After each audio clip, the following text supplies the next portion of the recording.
I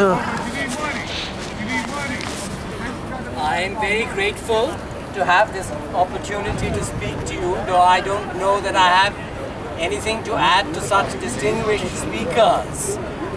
My only thoughts are that it's been a long journey because, as Sheikh Ubaid Saab reminded us, the Hindu right were great admirers of what happened in Germany.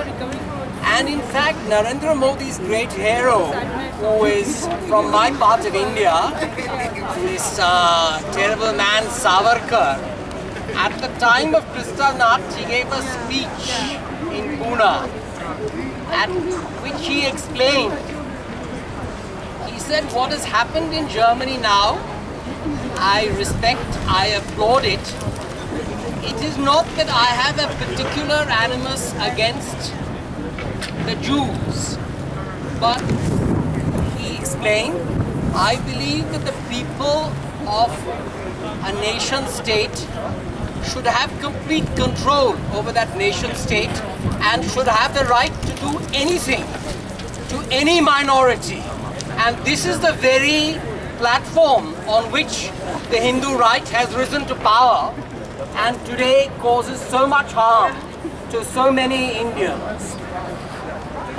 It's taken decades to get to where it is because it has gradually crept and taken over so many different organs of state till it has penetrated much of the educational services of India, much of the police of India, many different institutions in our country, the law courts, the judiciary, the civil services,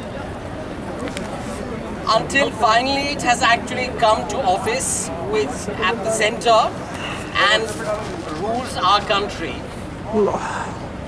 So these are terrible times, but at the same time, then I say, I think great hope, because you see already in such a short period after them coming to power, you see such revolts, such protests which have taken place all over the world, including the one that we see here, including protests in London. You see the results in Bihar.